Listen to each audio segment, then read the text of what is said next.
Hello there, Cancers. Welcome to your weekly tarot reading.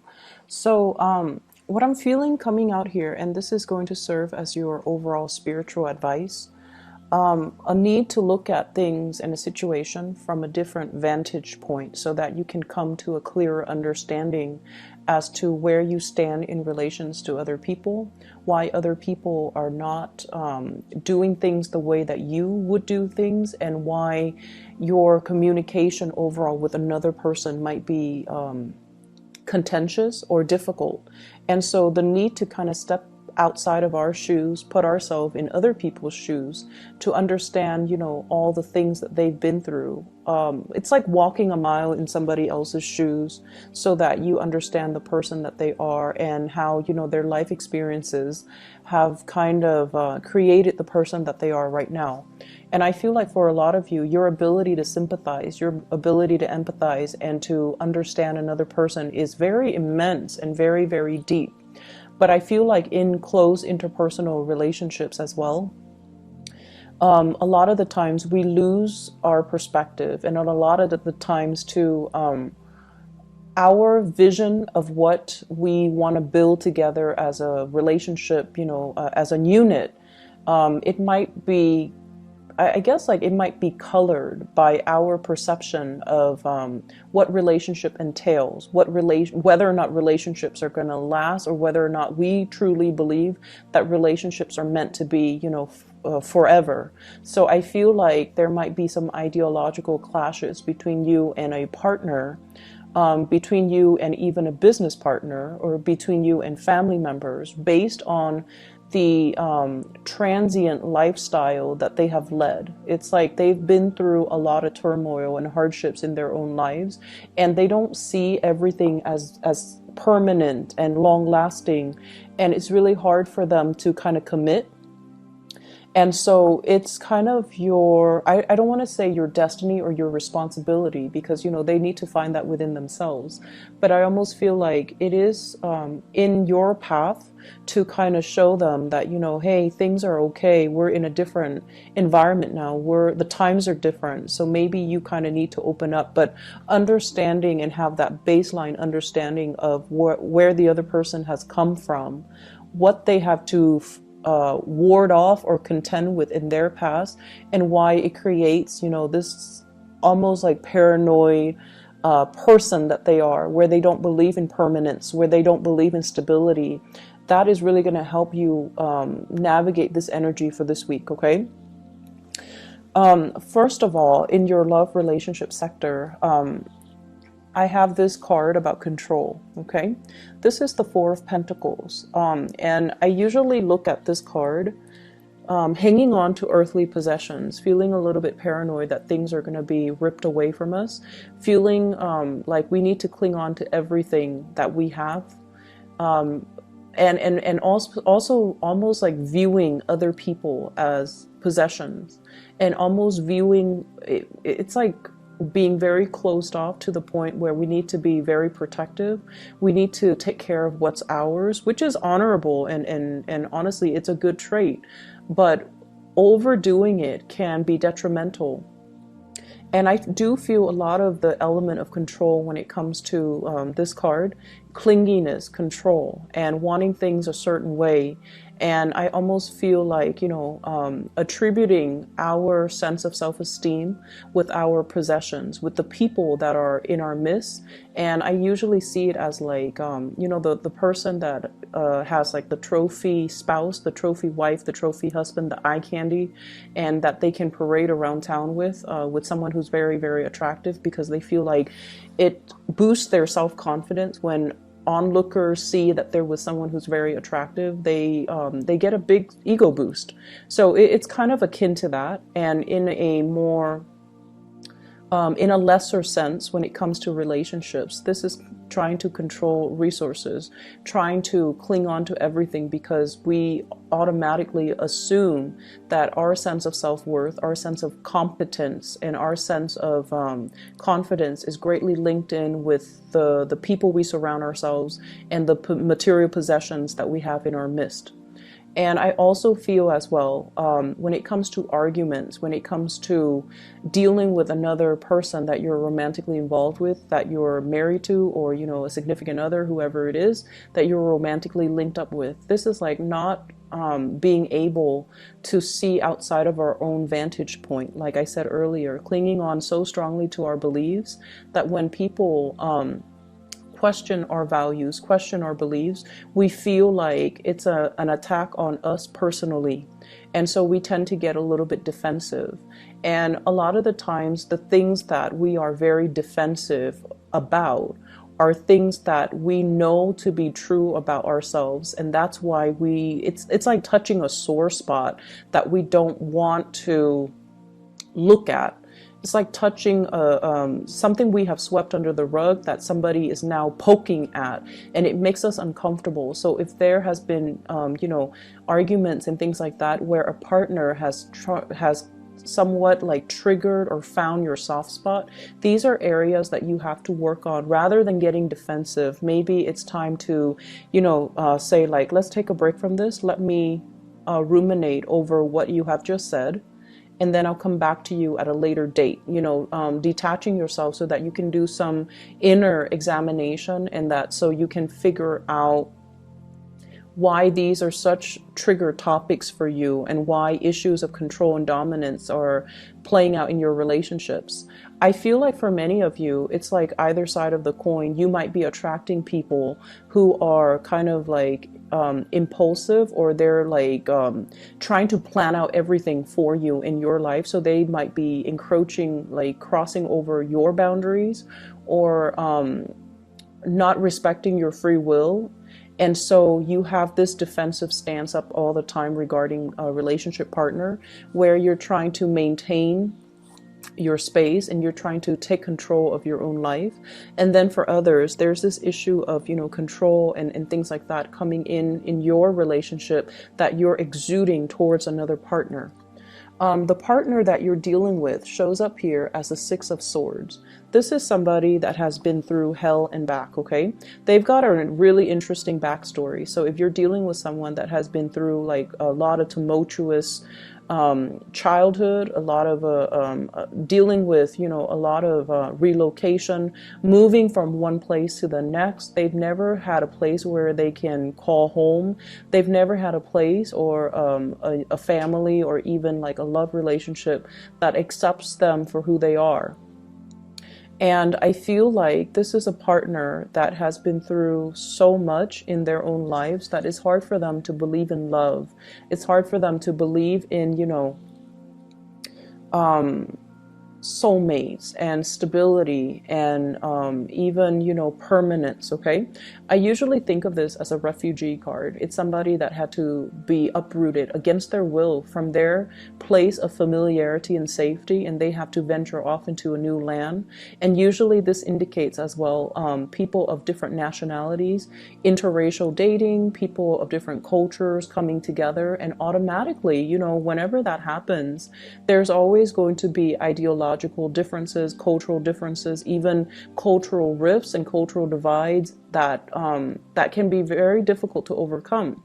And if there are linguistic differences, or they're saying difficulties, but I'm hearing, well, it could be both. If there has been communication difficulties due to linguistic differences between the two of you, I feel like that's another issue that's kind of like, it's like another level of that lattice on top of the existing problems in the relationship. So you're dealing with someone who has, you know, he or she has had to overcome a lot of trials and tribulations in their own life. They are very self-made. They don't sit around and whine and complain over things. They just get things moving. And I almost feel this need for someone who you're involved with. They're constantly moving so that they don't have to process things, so that they don't have to feel things, because their emotions can be so overwhelming. If they took the time to really, you know, see a therapist or to really vent, it's like it would open up a floodgate of emotions, and they're not really ready to do that. So you're dealing with a partner who might be very broken, very injured. They're moving away from that. They're sailing away from it, and they're coming into calmer waters, and they definitely feel there is a lot of safety with you. They definitely feel like there's safety, there's a purpose, and they're trying to build that permanence with you. So rest assured that you're with someone that's not going to be leaving, and you're with someone that finds the comfort and home in you. And at the same time, it's going to be a very slow process for this person to heal from whatever situation they've had to contend with in their past. And so, you know, they're coming from a space where they might be a little bit downtrodden and broken. They're coming away from it. But I also feel like there's a very strong sense of protection that you are giving off towards this person. You know they've been through a lot, and you are also very paternally protective of them, to the point where it might be patronizing, to the point where you are offering to do everything for them and not allowing them that freedom of movement, or not feeling like they're capable or competent enough to do it. You might do it, like it might be inadvertent from your end, but I feel like you're trying to control the situation, okay? I usually see this combination as like controlling elements seeping into the relationship. One person might feel like it's healthy, but the other person, I feel like, feels like it's stifling. So be very careful about that. If that's your energy that you're bringing to the table, be careful in identifying that early on. If that's an energy that you feel coming from a prospective suitor or somebody that you're dealing with long term. The energy is very subtle, but it can be very toxic in the long run if you're not careful. Okay, if you don't nip it in the bud, it's going to escalate. So be careful about that. I also feel as well, others of you who are dealing with another person who's a lot more, I want to say a lot more stable, is looking for permanence, is looking for kind of like home, okay? We have here the Queen of Wands, and this is a fire sign, Sagittarius, Aries, or Leo. And it's also echoed in this card here. This is the Knight of Wands, okay? Somebody who is foreign to you, so from a foreign land, a foreign location, a foreign country. This is somebody that is a Sagittarius, an Aries, or a Leo, sun, moon, or rising. And what I feel coming in with this card is, this is somebody that's really, really, really fun to be with, okay? They exude a lot of excitement, a lot of passion.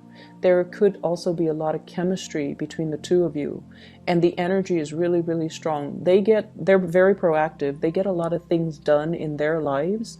They're kind of on top of this hill, like, I've made it. I'm now scanning around for a suitable partner, but somebody needs to be on my level. Otherwise, I'm not going to date them. So this is somebody who is quite picky. And if someone doesn't really, you know, they're on a hill, so they have a lot of prospects, right? They're looking at things from a bigger, larger vantage point, or a higher vantage point. And I feel like they see what you're about, and they need you to kind of like walk up this hill and meet them halfway, or they need to know that you're on their level in order for you to invest in them. And on your level doesn't mean material wealth. On your level doesn't mean professional like achievements. It basically means wanting the same things, wanting adventure, wanting expansion, wanting to, explore the world and look at the world as a playground, rather than, just going through the motions, work and home, and rather than looking at the world with a pessimistic view. I feel like they want an equal partner in fun and adventure, and I feel like they're going to be a really good person to travel with. They're a good person for you to expand your worldview, your consciousness with. This is not somebody who is narrow-minded, okay? I feel like, they have their preconceived notions, like what the world is supposed to be, but they also make a lot of allowances for other people. They tolerate. I'm getting like a very tolerance, a very understanding, a very maternal vibe with this person, where they care about people. They care about humanitarian ideals and goals.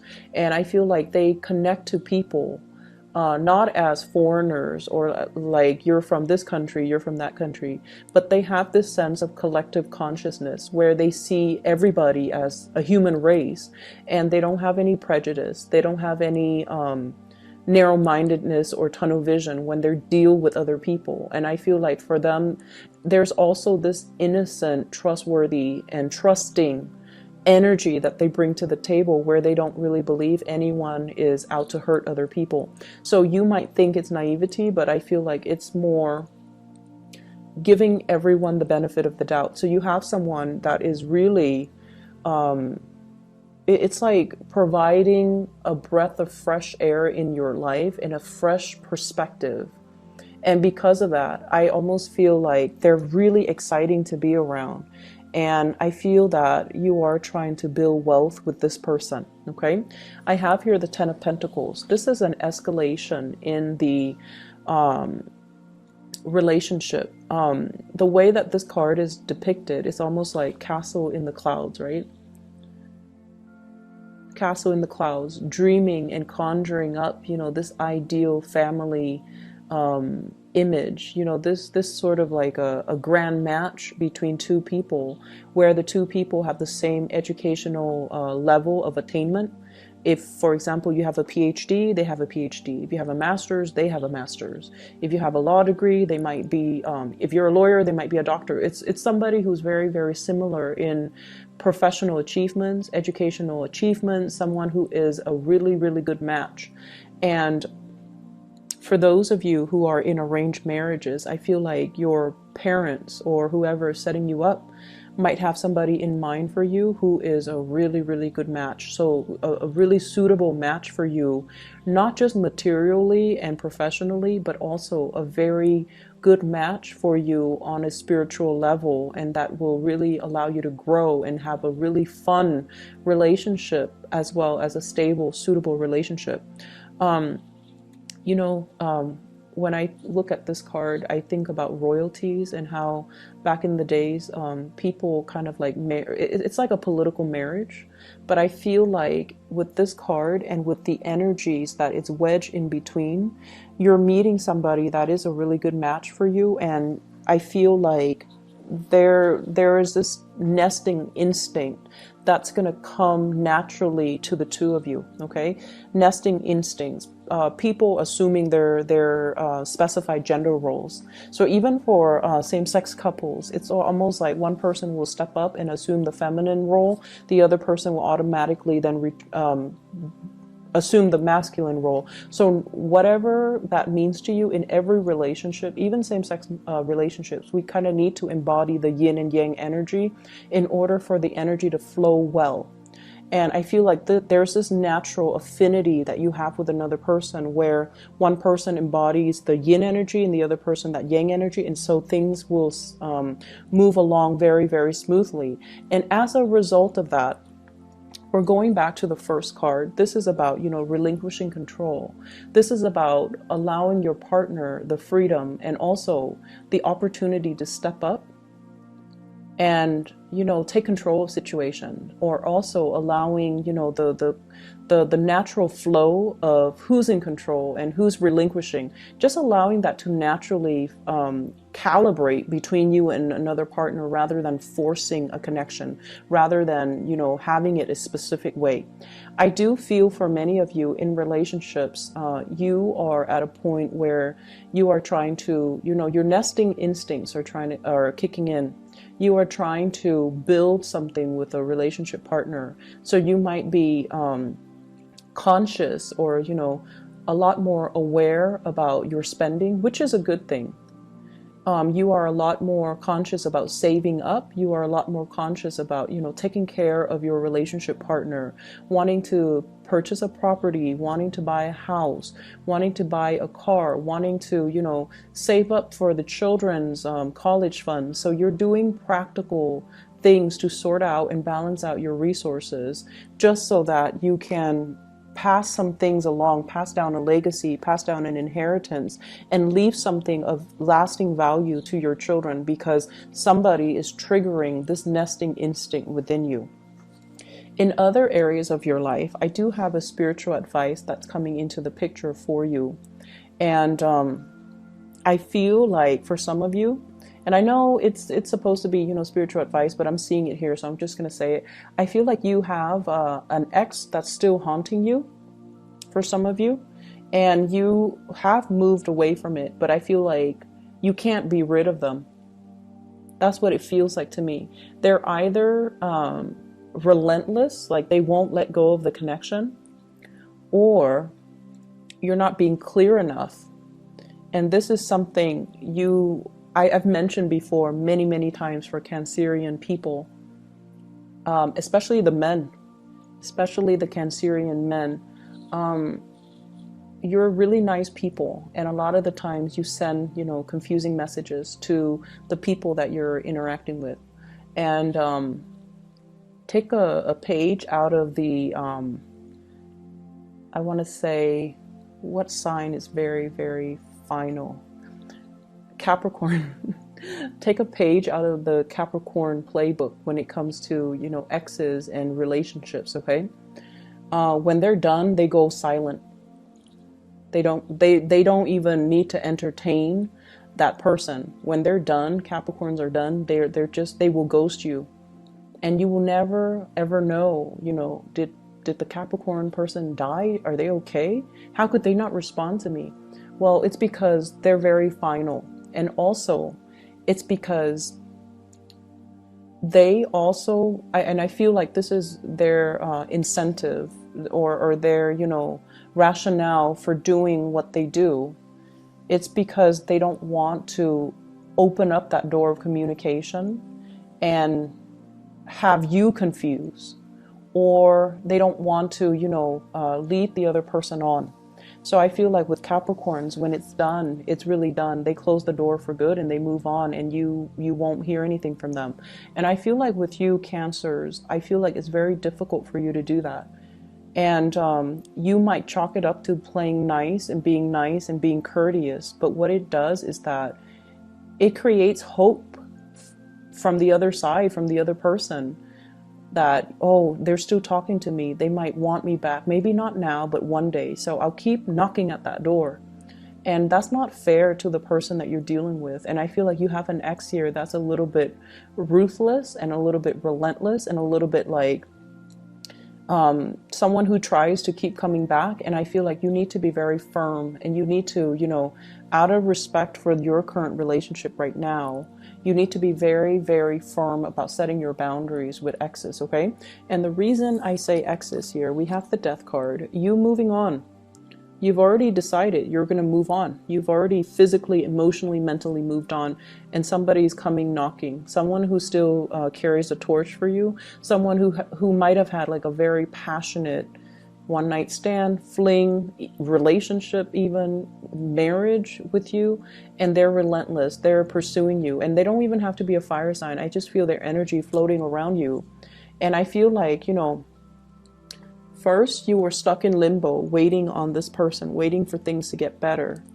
You've moved on your own. You've moved on. And I feel like you might have been waiting for them while they were going around, you know, trying to find themselves, and quote unquote on that. It's like trying to find themselves, they were like too selfish to be in a relationship. They were just like not taking you seriously while you spent a lot of time waiting around for them. And then, you know, they choose to come back and give you communication whenever they felt like it. With this Eight of Wands here, this is swift, fast communication, travel, movements, and whatnot. And I feel like, you know, when the communication was not responded in the manner that they hoped, they come out and they physically show themselves in real time, like showing themselves, and you know, you've tried to move on. So it seems like there are some lingering energies with exes and things like that, and you kind of need to let go. And I see like many of you don't have a choice. You're letting it go because it's really interfering with your current relationship, and you're trying so hard to build that up and to maintain that. And good for you for realizing and recognizing that, because I feel like the ex keeps knocking on your door, and you can't send out mixed signals, okay? It's very counterproductive, and energetically, it's just it's not a wise move for you and for the other person. So lay it to rest.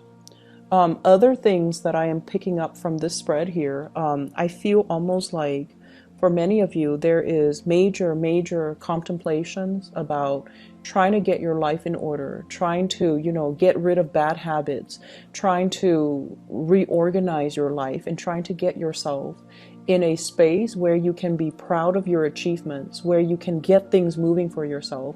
So I almost feel like this fire lit up under you, where you're like, okay, I need to get things done. I've been stalling. People have been stalling me, or I've been stalling. I've been kind of like on the sidelines of life, just hanging around. And, there are so many things, so many dreams and aspirations and, things that I want to do, things that I want to achieve, but I've just been dangling here for quite some time. And then life, before you know it, passes you by, right? And it's sort of like, how if you've been like this, right? And then you get yourself out of this situation and you turn yourself upright, you have this massive head rush, right? Like it just feels otherworldly. So I feel like that's the head rush. It's when all the information, all the realization, all the revelations coming to you all at once, and it can feel somewhat painful, somewhat disorienting, and somewhat like time is running out. I need to get things moving. I need to get things started. And I feel like this week is all about continuing what you are doing, but doing it with a sense of urgency. And then I also feel like something is lighting a fire under you, and you're like, I need to achieve, I need to get out, I need to branch out, I need to get moving. So with this swift moving card, this is the rocket here. And I feel like, you're trying to get a lot of things finished, a lot of things wrapped up, a lot of things moving from your end. And I keep seeing oxygen deprivation, like for some reason, with the Hangman and also with this card.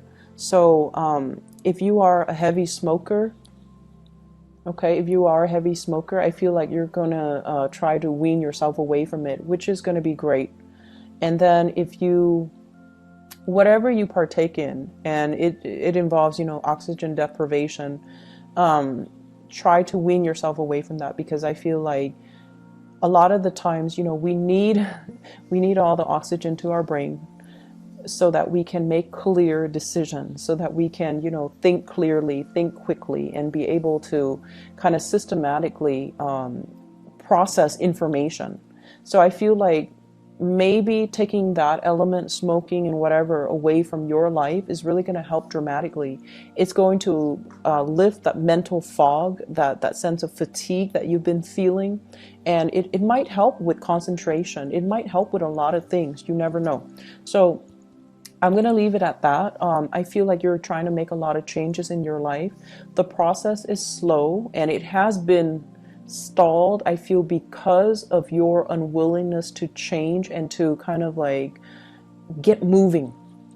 But I feel like coming in for this week, you are very determined, and you're going to be successful when you are determined.